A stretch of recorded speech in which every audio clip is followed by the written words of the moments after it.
آخری چیز ہے، اس کے بعد بھی اگر آنکھ نہیں کھلتی کسی انسان کی تو میں نہیں سمجھتا کہ وہ اپنے گرد اس نے جو یہ فلا تزکوا انفسکم، اس نے جو اپنے گرد تزکیہ نفس کا ایک مصنوعی حالہ بنا لیا ہے، کبھی بھی وہ اس حالے سے نکل سکے گا اگر اس حدیث سے بھی آنکھ نہ کھلی۔ اور وہ حدیث کیا ہے؟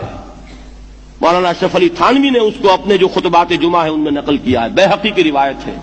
اوحى اللہ عز وجل الى جبرائیل علیہ الصلوۃ والسلام ان اقلب مدینۃ کذا وکذا باہلھا، اللہ نے حکم دیا حضرت جبرائیل کو فلاں فلاں بستیوں کو الٹ دو اس کے رہنے والوں سمیت۔ قال فقال، حضور نے فرمایا، اس پر حضرت جبرائیل نے عرض کیا بارگاہ خداوندی میں،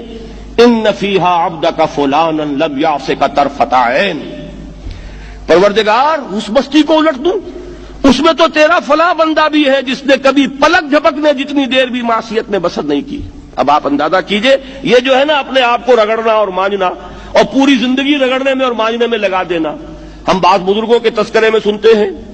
اتنے اللہ والے تھے کہ ان کا گھوڑا بھی کوئی مشکوک دانہ نہیں کھاتا تھا،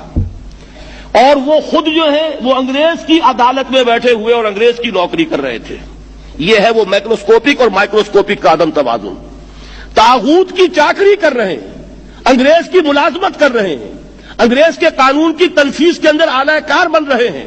لیکن ذاتی تقویٰ اور ذاتی نیکی اور ذاتی للہیت جو ہے اس کا معیار یہ ہے کہ ان کا گھوڑا بھی مشکوک چارہ اور مشکوک کھانا نہیں کھا سکتا۔ یہ ہے وہ عدم توازن، اس کو نوٹ کیجیے گا، جس کو کہ اس حدیث میں محمد الرسول اللہ صلی اللہ علیہ وسلم نے واضح کر دیا کہ حضرت جبرائیل عرض کرتے ہیں کہ اللہ فلاں بستی کو الٹ دوں، اس میں تو تیرا فلاں بندہ بھی ہے جس نے پلک جھپکنے جتنی دیر بھی معصیت میں بسر نہیں کی۔ ذاتی نیکی کا اب اس سے اونچا کوئی مقام کوئی شخص مجھے اگر بتا سکے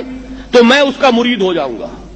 اس سے اونچا کوئی مقام ہوگا کہ آنکھ جھپکنے جتنی دیر بھی کسی نے معصیت میں بسر نہیں کی،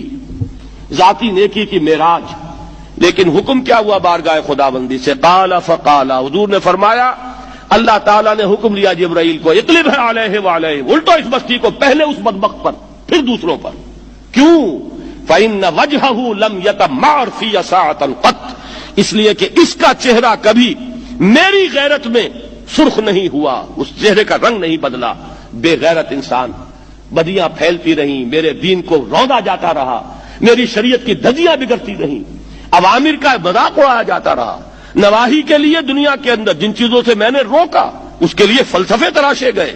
اور یہ لگا رہا مست رکھو ذکر و فکر صبح گاہی میں اسے، یہ سوائے ذاتی اپنے اس اصلاح کے اور ذاتی تقویٰ کے اور ذاتی نیکی کے اور ذاتی عبادت گزاری کے یہ میدان میں نہیں آیا، اس کا خون نہیں کھولا کبھی، اس کے چہرے کا رنگ متغیر نہیں ہوا، لہذا یہ دوہرا مجرم ہے۔ یہ ہے وہ تصور جو یہاں پر نوٹ کیجئے۔ ہاں، اس کے یہ معنی بھی نہیں ہے کہ نماز بھی نہیں پڑھ رہے، روزہ بھی نہیں رکھ رہے، اقامت دین کے کارکن ہیں، فرض نماز آ گئی ہے وہ چلی جا رہی ہے، جماعت کا کوئی اہتمام نہیں ہے۔ اب یہ دو انتہائیں ہیں، ایک انتہا یہ کہ وہ تزکیہ نفس جو ہے اسی میں وہ رگڑنے اور مانجنے کا عمل جاری ہے، ایک یہ کہ اس کا سرے سے کوئی تعلق ہی نہیں، اپنی ذات سے بحث ہی نہیں۔ وہ کیفیت وہ ہو گئی ہے جو یہود کی آئی ہے قرآن مجید میں کہ تامرون الناس بالبر وتنسون انفسکم وانتم تتلون الکتاب، کیا تم لوگوں کو نیکی کا حکم دیتے اور اپنے آپ کو بھول جاتے ہو؟ یہ دوسری انتہا ہے۔ پھر وہی بات عرض کروں گا، وہی بال سے زیادہ باریک اور تلوار کی دھار سے زیادہ تیز راستہ ہے جس پہ چلنا ہوگا کہ نہ یہ ہو کہ وہ مبالغہ ہو رہا ہو، اپنی ذاتی اصلاح میں تو مبالغہ کی حد تک آگے جا رہے ہیں، اور دوسرے یہ کہ اپنے دین کی تبلیغ و اشاعت، اقامت دین کی جدوجہد، اس کا کھانا ہی نہیں کھولا زندگی میں، وہ کھاتا ہی نہیں کھلا ہے۔ یہ ایک انتہا ہے۔ دوسری انتہا یہ ہے کہ انسان یہ سمجھے اپنے آپ کو کہ میں تو مجاہد فی سبیل اللہ اور دین کا کارکن اور دین کا میں اللہ کے دین کو قائم کرنے کی جدوجہد کرنے والا ہوں، جبکہ حال یہ ہو